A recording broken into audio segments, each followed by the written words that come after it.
Welcome to TheKillFile, your favorite true crime podcast. I'm your host, Brittany Spears. Each week, we will explore the dark corners of true crime, unsolved mysteries, and murder. Join me as we uncover secrets, investigate evidence, and dive into the chilling details of some of the most fascinating cases.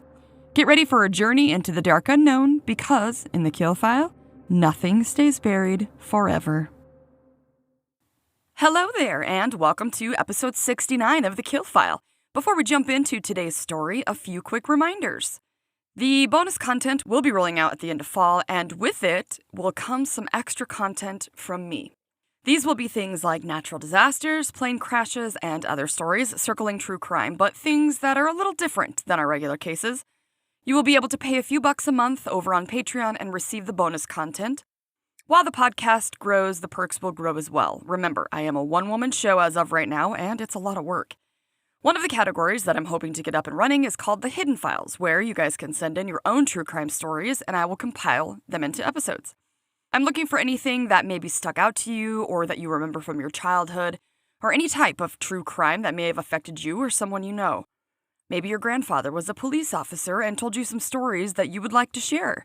Maybe your brother was a hitman, or maybe your daughter was almost kidnapped and you showed up in the nick of time. Long or short, dark or light, send those stories in to TheKillFilePodcast@gmail.com. We want to hear what you have gone through in your life and how it affected you or anyone you know. You can stay anonymous and you can change the names if you like. You can also submit those stories over on the website, TheKillFile.com. And while you're there, you can submit a case that you want me to check out, or you can find the merch shop where we have added some fun new hoodies and sweatshirts as we are heading into the fall and winter seasons. I hope that you will check them out and find something that you love. Finally, please take a second to rate, review, subscribe, follow, or whatever that you do on your listening app. It's the best way to help the podcast, and it only takes a second. You will get the newest episodes every Monday, and you can follow along with the rest of us. Okay, that's it for business. Let's talk about today's case. Today, we are going to be talking about one of my favorite things in the whole wide world, a cult. The cult's name? The Children of Thunder. Oh yes, baby, we are going there. Trigger warnings for today are going to be murder and brutality. Let's jump in. Today's story is going to take us to Sacramento, California in August of 2000. The Sacramento area is known to be diverse, not really huge in land area. It's about 97 square miles. And it's known for a few landmarks, such as the Crocker Art Museum, Tower Bridge, and Sutter's Fork Historical Park. On August 7th, 2000, wakeboarders were in for a huge surprise when they would come upon several duffel bags near the Willow Burma Marina on the Mokelumne River. Sorry if I butchered that. It's also known as Delta. Another bag would be discovered by a jet skier, and in total, 9 gym bags would be found in the water. And their contents? Human body parts. Oh yes, gruesome and horrifying right out of the gate. One of the weirder things about finding these human remains inside of the gym bags floating in the water, as if that wasn't strange and terrifying enough, is that the body parts seem to be mismatched, as in, not all of the parts in each bag belonged to the same person. Eventually, the authorities would be able to identify the remains of the deceased persons as belonging to 22-year-old Selena Bishop, 85-year-old Ivan Steinman, and his wife, 78-year-old Annette Steinman. So, what do all of these 3 people have in common? A man named Taylor Helzer. Let's go back to the beginning on why this tragedy would unfold the way that it did, and what the man who these victims all had in common would have to do with their untimely deaths. Taylor Helzer was born Glenn Taylor Helzer on July 26, 1970, to parents Jerry and Karma Helzer in Lansing, Michigan. Taylor would also have a younger brother and sister, Justin and Heather. The Helzer family was an extremely religious family and were known to be active within the Mormon Church.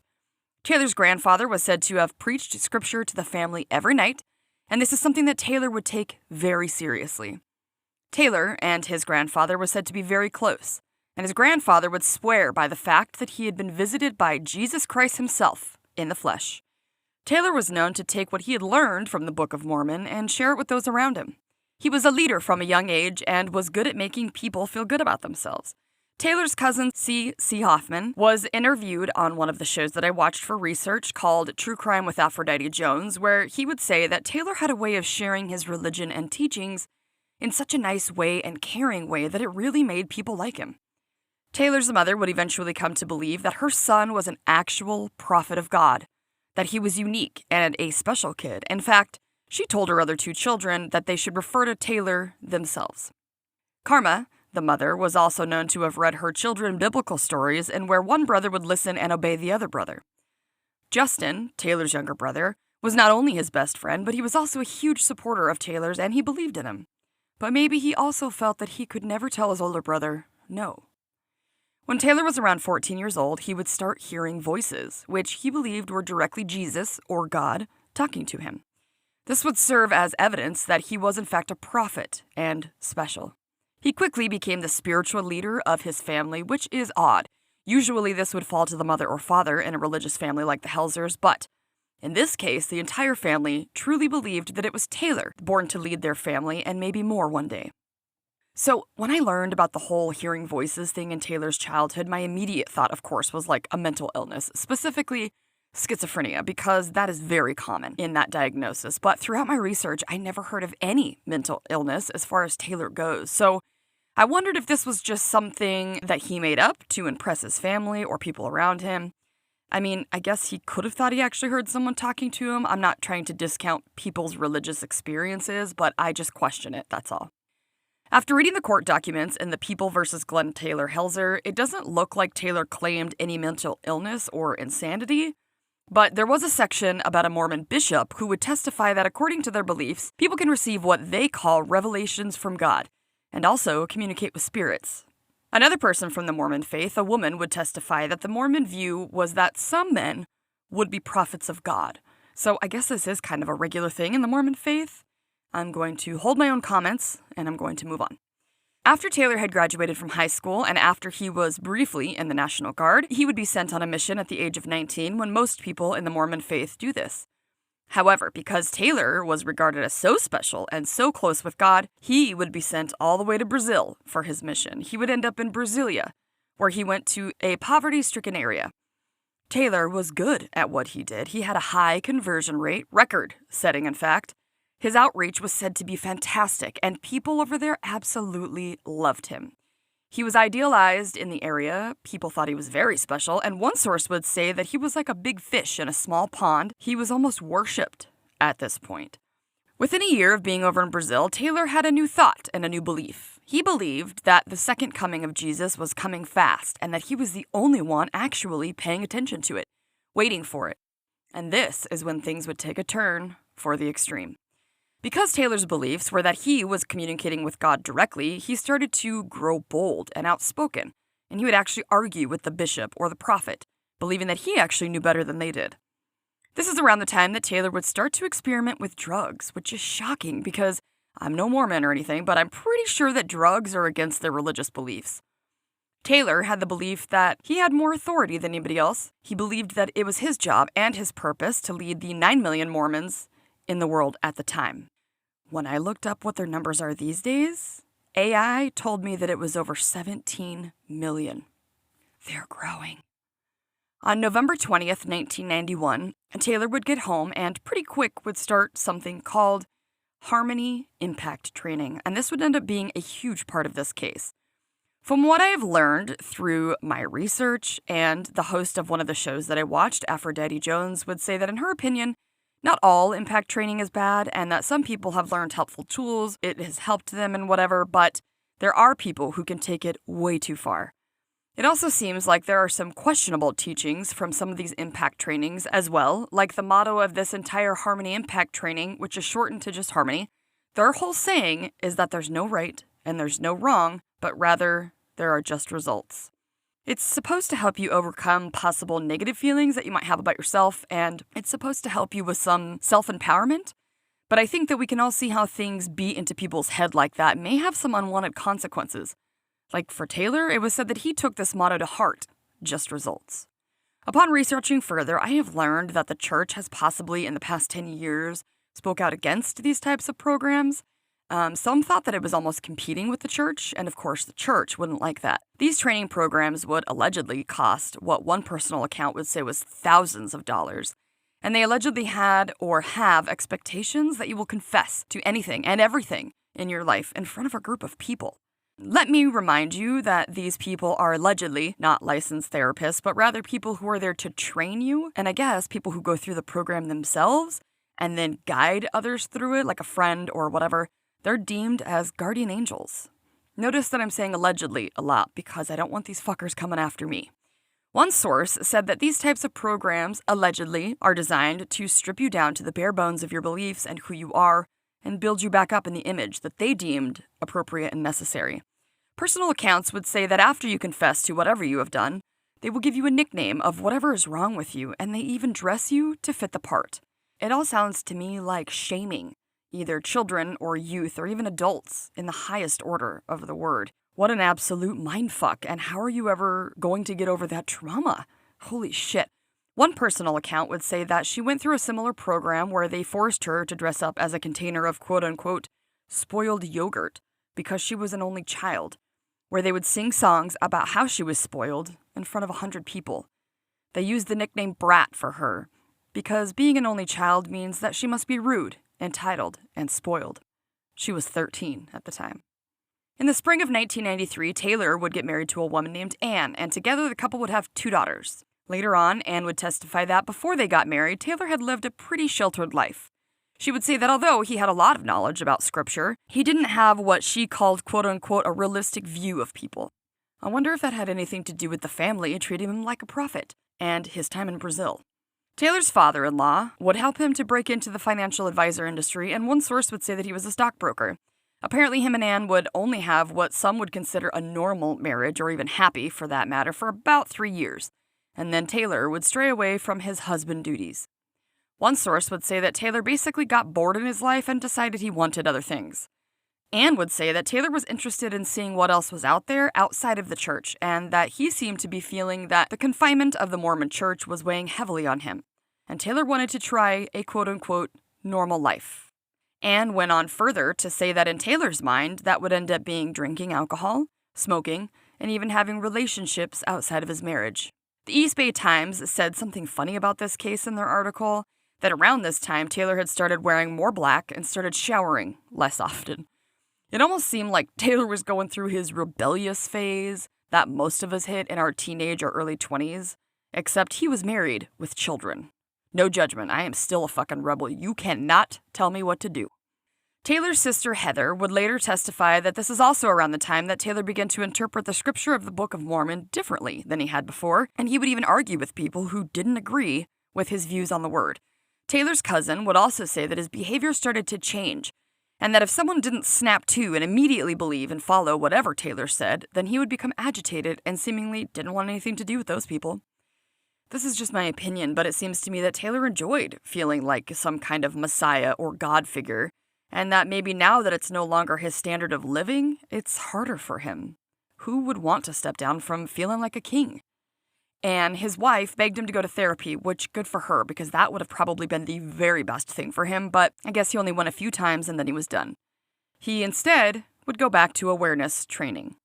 This is a side note, but I think that there should be some kind of self-awareness class or whatever that you can take where your own personality, your own characteristics, and your own demeanor are reflected back to you. So you would learn actual self-awareness as far as the kind of person that you are versus the kind of person you pretend or want to be. So people can learn how they affect others and the impact that they have on those around them. Because, listen, self-awareness is not something that a lot of people have, in my opinion. I honestly feel like there are so many completely oblivious people who don't like who they really are or like certain things about themselves, so they're not even willing to look at them. People walk around thinking that they deserve some type of medal, and it's like, no, you actually suck. It's not hard to own your shit. Like, I know that I'm a dickhead sometimes. I know that I can be difficult and fucking stubborn. I'm a human being. But at least I know these things and I'm willing to own them first so that I can look at them, learn from them, and try to make myself better. It's just the best first step, right? Self-awareness class. I should make it a real thing. Okay, moving on. In the summer of 1996, Taylor would leave his wife and children and would move in with his younger brother Justin and immediately started using drugs and having sex with other women. Just a full-on hypocrite from the shit that he's spouting as the word of God, huh? Well, when his sister Heather had apparently had enough of his shit or was concerned about the whole situation, she would write to the church about his ongoings, and Taylor would be excommunicated from the church. Oh, yes, he was. So now we get to the juicy stuff. In the spring of 1998, Taylor was having what were said to be prophetic visions, and he thought that he had found his calling and purpose in life. He was going to usher in what was called the second coming of Christ. Now, this would not be in the biblical way that I hear so many people talking about, that one day just poof, a bunch of people will be gone, and it will be hell on earth, but rather in a way that he believed to be true. He thought it was his job to bring peace and love into the world. And how was he going to do that? Well, he was going to start an escort service. This is when he would meet a 21-year-old who would quickly become the twinkle in his eye, a girl named Carrie Furman. When Carrie first met Taylor, she was drawn to his personality and the fact that he seemed to have a lot going for him. Carrie was just getting out of an abusive relationship, and here was Taylor, a stockbroker who had already had a steady career, and he seemed like he was going somewhere in life. And it didn't hurt that Taylor was tall and handsome. The pair started dating, and this is when Taylor would tell Carrie he wanted to get to know who she really was before they got intimate with each other, which obviously seems romantic and sincere. She would say that when they finally did sleep together, that Taylor had cried, saying that her presence was really helping him get out of some personal issues. Carrie would later say in an interview with Aphrodite that she really felt loved by Taylor, that he looked her in the eye a lot, and he gave her a lot of affection and hugs. She said she feels now that Taylor was taking advantage of the fact that Carrie had abandonment issues, and he played on those feelings. Taylor would take Carrie to lots of bars and clubs where the two would take ecstasy, and this is while they were dancing and hanging around in San Francisco, California. While they were out having all of this fun, it would come up that Taylor really wanted Carrie to go through the Harmony Impact training, and during her interview, she would say that her and Taylor were taking a friend to the training to be dropped off, and as they were saying their goodbyes to the friend, she realized that Taylor had sneakily packed a bag for Carrie and paid for her to go to the Harmony training as well. She would say he was very pushy and wanting her to go, so she did. Carrie would say that from the training and from Taylor, she felt completely brainwashed, and also said that she felt stripped down from the training and was open to being told exactly what to do at any given turn. Now, around this time with Taylor, he seemed to no longer be interested in working for money, but rather started coming up with ideas and schemes to get money instead.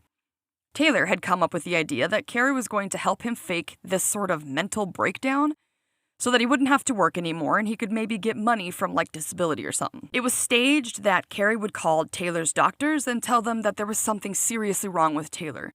And right before he went in for his psychological evaluation, Taylor was said to have put some peanut butter in his hair and then proceeded to mix alcohol and drugs. And it worked. The scheme was on. Taylor would receive disability, and with the money, the pair would buy large amounts of ecstasy and sell it.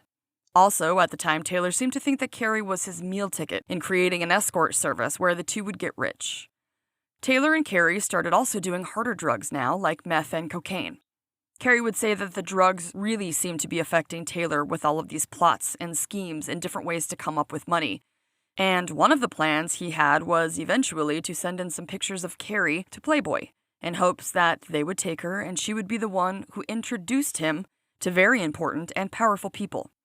Taylor eventually convinced Carrie to get breast implants, and in order to pay for those, Carrie would take a job as a stripper. She would say the next thing she knew, she was having a consultation for breast enhancement. After the surgery was finished, she had plans to quit the job because she no longer needed it nor wanted it, but of course that was not a part of Taylor's plan. Taylor had the idea to start some sort of big ol' orgy service with beautiful, sophisticated women, where men would come and pay loads of money to be in the room and have the experiences.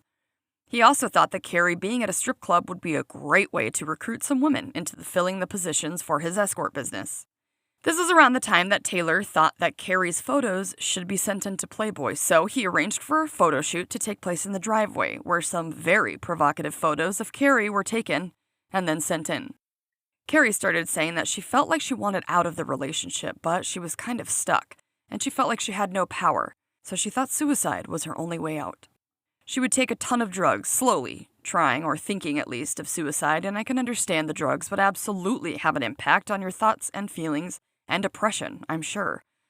I feel bad for her being used as a golden goose. Carrie would say that one day when Taylor came home, She was completely strung out on drugs, and Carrie felt like Taylor knew that she was basically trying to kill herself, so when he came home and he saw her on that particular day, he told her to go home. Carrie said she didn't even hesitate. She packed her shit and got the fuck out of there. And then guess what? Playboy called Carrie and wanted her to be the centerfold, and she moved to LA. Taylor was pissed when he found out, I'm sure, feeling like this is all because of him, and now she was gone. She was able to escape his grasp. Taylor would not make this mistake again. He would not choose someone with so much self-confidence that they could branch out and make it on their own one day. No way. This is when Taylor would meet a woman named Dawn Godman, someone who would end up being one of Taylor's disciples. Taylor and Dawn would meet at a murder mystery dinner that the Mormon Church had put on, and this was in Oakland, California. When Dawn met Taylor, she had a 5-year-old child who was her world, allegedly. Dawn had recently converted to Mormonism and thought Taylor to be a good and faithful Mormon man and loved the attention that she was getting from this handsome man, Taylor. One source would say that Dawn was extremely vulnerable and even damaged from her earlier life. According to a former journalist for the Contra Costa Times, on an interview with A&E, Dawn was sort of a loner growing up in a small town in the foothills of the Sierra Mountains. Dawn didn't really feel like she fit in, and sadly, she didn't have a lot of friends to speak of. She would get married at a very young age and had her son when she was around 18 years old. Dawn didn't have a lot going for her, with no job and no real sense of what her purpose was here on Earth. When her marriage started to crumble, she would turn to drugs and sadly would try to commit suicide. A friend who was part of the LDS Church had convinced her to check out the Mormon faith, and eventually Dawn would claim that Mormonism saved her life. Detective Judy Ello, who worked for the Concord Police Department and would work on this case, knew some things about Dawn, and she shared them on the A&E episode. Detective Ello would say that Dawn was heavy-set and not feeling very confident about herself. And when these two handsome boys came along, Taylor and Justin showed some interest in her. She felt special. She was feeling sort of lost and out of sorts, and when Taylor met her, she was easy to reel in as a disciple. She would become Justin and Taylor's roommate. Eventually, Taylor would take Dawn to the parking lot of the Mormon Church, and this is when he would reveal to Dawn his true self. He would, in lack of better terms, reveal himself as like a prophet, or that he himself was a god, or something to that effect. Taylor told her that he brought her to the parking lot of the church because he didn't want Satan to hear what he was saying, and that in the parking lot so close to the church that the angels would be encircling the church so he wouldn't be able to hear. When Taylor asked Dawn if she would be willing to kill in God's name for his upcoming schemes, Dawn would later testify that she'd told Taylor it would be a blessing to her. Taylor basically told Dawn that he was a prophet of God and that his purpose was to save the earth, and she believed him. He knew a ton of scripture by memory, and apparently she was very impressed with him and thinking maybe this man is somebody she could actually be with. I mean, come on, who hasn't been persuaded by a charming person after going through a shitty childhood? Someone who gives you attention and tells you how wonderful you are? Of course she believed him. After Dawn completed her awareness training, Taylor would convince her that she needed to give up her son, which horrified me. And although I tried to dig up more information, I couldn't find squat on what happened to that little boy or where he went. But she did in fact give him up. I guess it was a known thing that Taylor, when he was with other people, that even if they were talking, he would often shush them so that he could listen to God when he would speak. And according to a witness at the trial, Taylor would sometimes start his sentences with, "Spirit says." So he would say, "Spirit says," this or that, to people, and at the time, Taylor said the Spirit was telling him that it was time for Dawn to know everything. He then let her in on his plans to get money and then kill some of his ex-clients from his financial advisor or stockbroker days, and this would help what he wanted to start, which was now a self-help group. Of course, this was all in the name of God. It always is. One source would say that there was a day where Taylor ran out into the rain, raised his hands, and was thought to have been getting some sort of revelation from God. After the experience, he told Justin and Dawn that if people weren't showing loyalty to him, then he would just need to kill them. Taylor had his two followers, or disciples, Justin and Dawn, who were hanging on to his every word and who both believed that Taylor truly was who he said he was and that he honestly was going to save the world from grief and be able to make the world a happier place. He started to call his little group the Children of Thunder. This would come from a biblical story that I've personally never heard of, but apparently there are these two brothers, John and James, who asked if they could sit on each side of the quote-unquote Holy Father, which I've always been confused about. Is that God or Jesus? Or both? Anyways, this is when Jesus would dub them the sons of thunder, and since Taylor thought he was actually the second coming of Jesus, he called his disciples the children of thunder.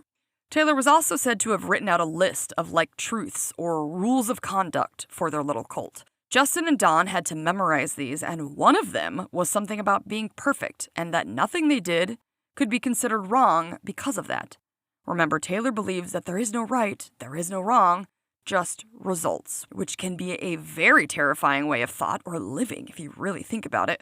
The self-help group that Taylor wanted to start was allegedly going to be called Impact America. It was among one of the ways that he still planned to finance this little escort service that he wanted to start. But he also had thought of different schemes, like bringing over Brazilian underage girls who would eventually seduce some wealthy businessmen, and the Children of Thunder would blackmail the men for money to finance their group. Before the group could carry out Taylor's schemes, they would need a buffer of sorts.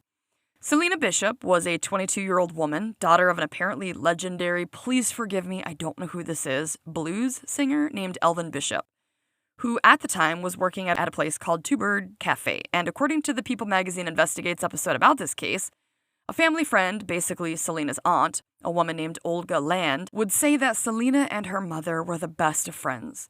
So when Selena had met this tall and handsome guy named Taylor, who she thought was Jordan, at a local club and started dating him, her mother, Jennifer Valarin, wanted to know all about him.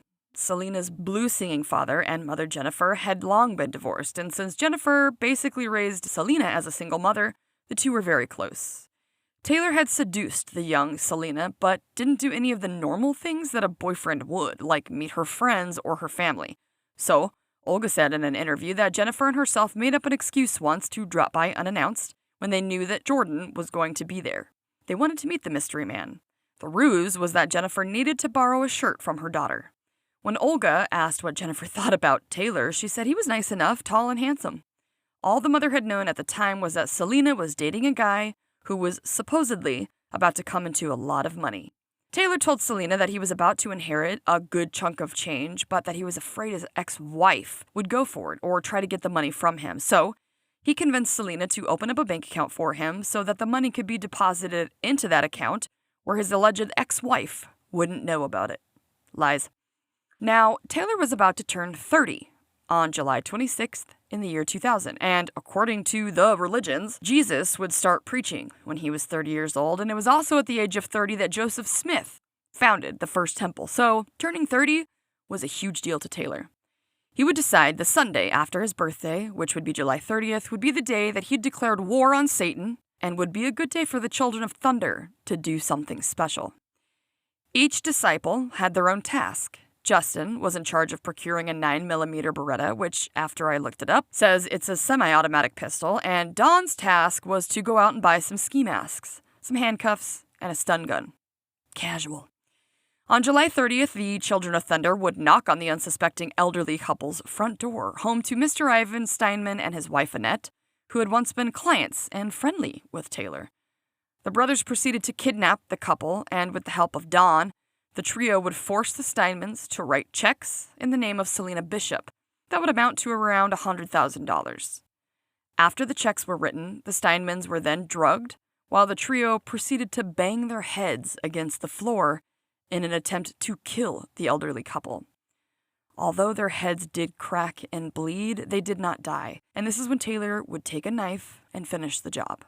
After the Steinmans were dead, one source would say that the Children of Thunder cult would kneel down and thank the couple for giving up their lives for a higher purpose. Yeah.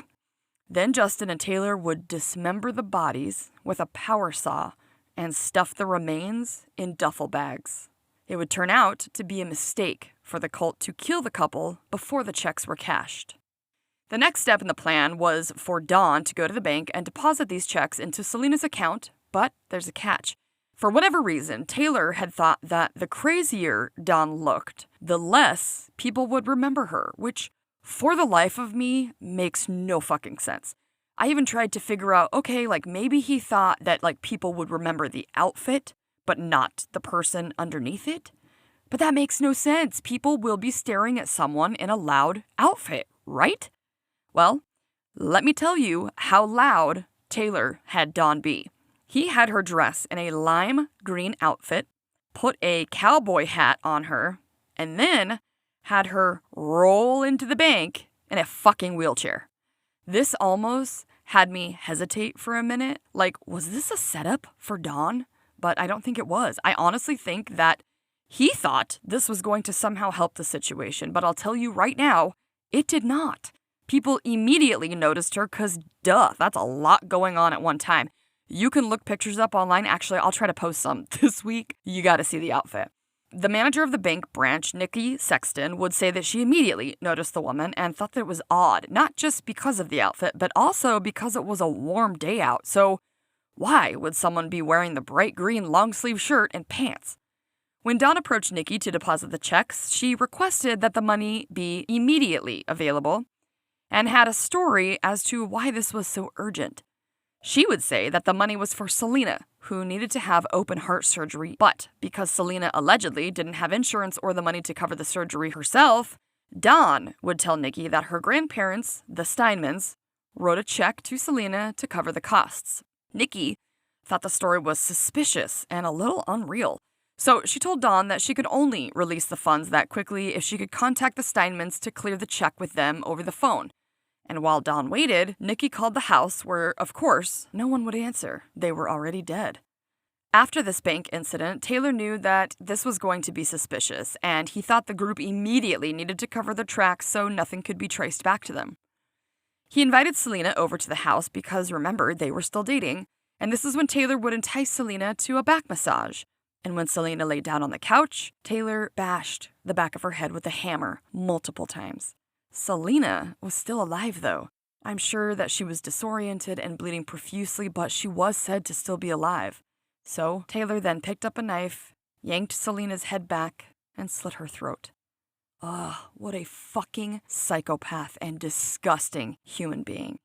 As Taylor was dismembering the body, he was said to have cut off Selena's tattoo and disgustingly fed it to the Rottweiler. Oh, it's awful and gross. My guess is that he was trying to keep the authorities from being able to identify the bodies, but who fucking knows what his thoughts are here. Especially if he's still on drugs. I'm not sure if he was, but probably, because this all seems like meth logic to me. There was still one loose end for Taylor and the Children of Thunder cult to tie up before they thought this whole thing would be over. There was still someone else who could identify Taylor, and that person was Selena's mother. Now, Selena and her mother, Jennifer, knew Taylor as Jordan, but her mother had still seen who he was. Taylor would quickly decide to head over to Selena's apartment where he knew her mother would be staying. Here again, we have another weird thought process, but I guess Taylor was said to have dressed up like Neo from The Matrix, with a long trench coat, and one source would say that he reenacted the scenes from The Matrix as he committed the crime. When Taylor snuck into Selena's apartment looking for Jennifer, she was asleep, but she was not alone. Taylor then shot and killed both Jennifer Valerian and her boyfriend Jim Gamble as they slept. Dawn was waiting outside in the car as the getaway driver, and she and Taylor took off after the multiple fatal shots were fired. Let me remind you that all of these actions, the crimes, and brutality was all supposedly in the name of God. What in the actual fuck is wrong with people? There were 7 gunshots fired, and the authorities would be quickly called to the scene of Selena's apartment. When Officer Stephen Nash would show up to the scene of the crime on August 3rd, he would be looking at the bodies of Jennifer and Jim, probably wondering what happened here, but also remember seeing just a ton of blood at the crime scene.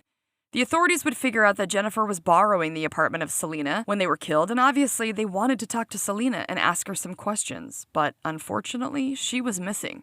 This would be the same day that the Steinmans would also be reported as missing. It would be found that the Steinmans' van was missing, but their belongings were still inside the home, and this is when they were reported missing. When it came to finding Selena's new boyfriend, her friends only knew that this guy, Jordan, lived with his brother and another roommate, and that they lived in Concord. What Taylor and his cult didn't know was that Selena had left her pager at the restaurant where she worked, And when the authorities were able to get it, they saw a ton of incoming calls on the pager that were linked to one phone number that had the last name of Helzer in Concord. This is when the authorities would be led to Taylor and Justin. Also, at the same time is when the duffel bags full of body parts started to pop up in the water and people were finding them. When they figured out that the Steinmans and Selena were in the bags, all fingers pointed to Taylor Helzer, and it was time for them to be brought in. On August 7th, 2000, officers would raid the Helzer house. Justin and Dawn were taken into custody, and Taylor tried to flee out the back door, but, of course, officers were waiting for him, and he too was arrested. Inside of the Helzer home, they found what they called signs of violence in the home, which included plastic bags, duct tape, pieces of floor that had been taken out, and the authorities would also notice that the bathroom was being remodeled. Now, this wouldn't normally be weird, but if you couple it with the fact that the rest of the house was in disarray and it wasn't as nice, it could be seen as weird that only the bathroom was being changed. The biggest sign of something bad happening here was eventually the authorities would find bloody outlines that were in the shape of a body. They would also find contact information for Selena on some stationery that belonged to Taylor. And of course, because they are clearly not masterminds and are sloppy as hell, they also found financial documents of Mr. and Mrs. Steinman, and it was just more concrete evidence that Taylor knew them from his time as a financial advisor because his own name were on the documents as well. Dumbass.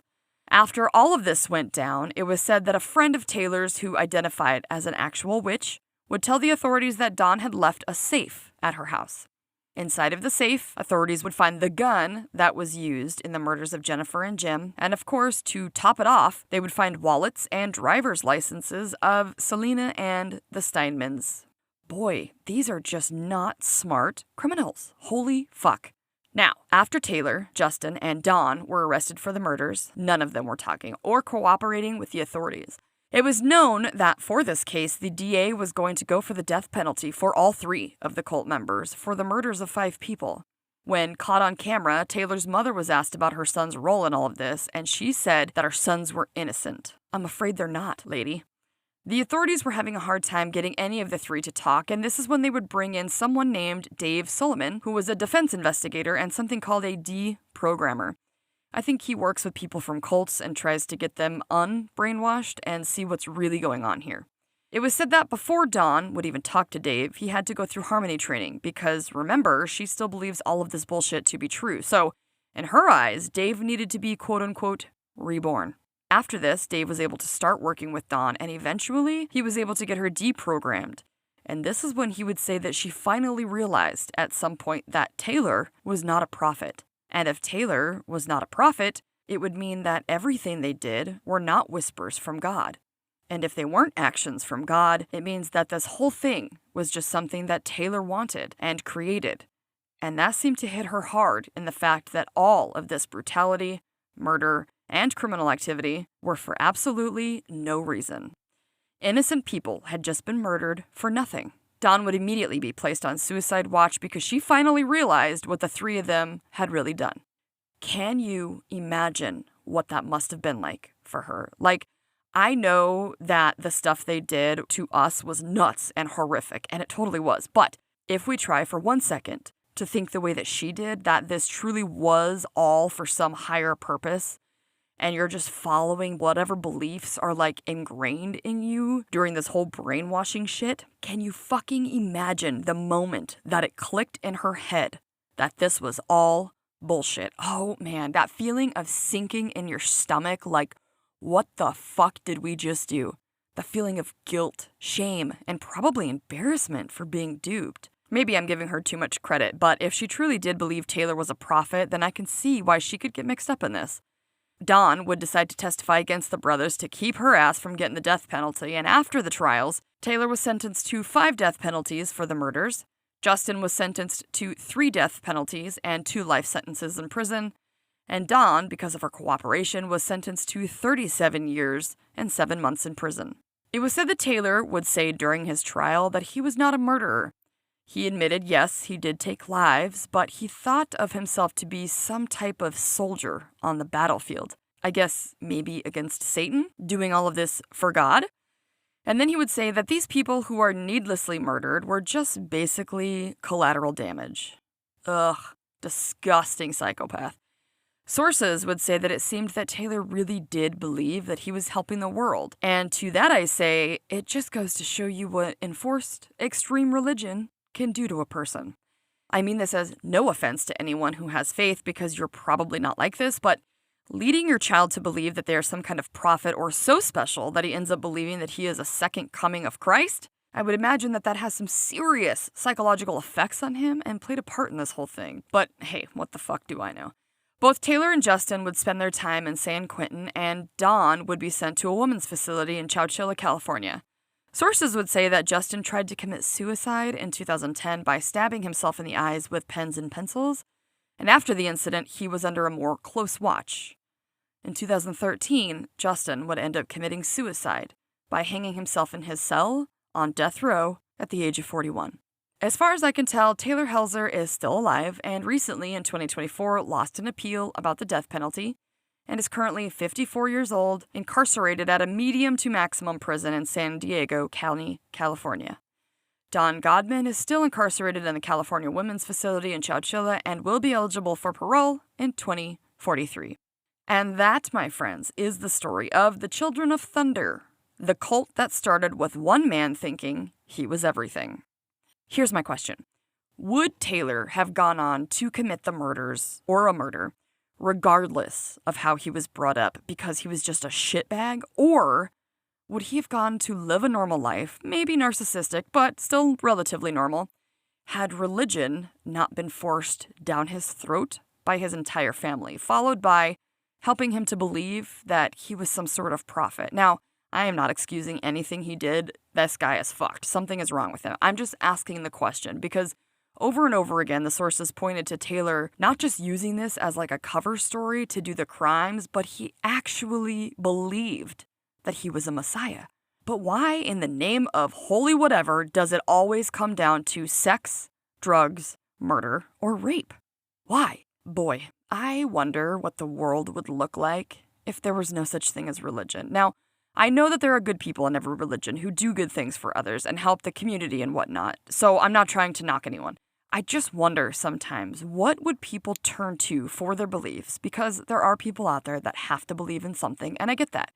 If they only had themselves, though, and their fellow human beings to rely on, what would that look like? The stories that I hear about these extreme religious practices seem to never turn out well, and it's all for what? We didn't get to learn a lot about Justin, but from what I read and heard, it seemed like he honestly thought his brother to be this all-powerful magical being, so he just got sucked into it, probably from fucking birth. And then there's Dawn. I really feel for her. I mean, I know she did heinous stuff, and she's a shitbag as well. I just feel like she was looking for a purpose and a place to belong, and when you're looking for that your whole life, I can imagine that it would be easy to be taken advantage of when you think that your needs are finally being met.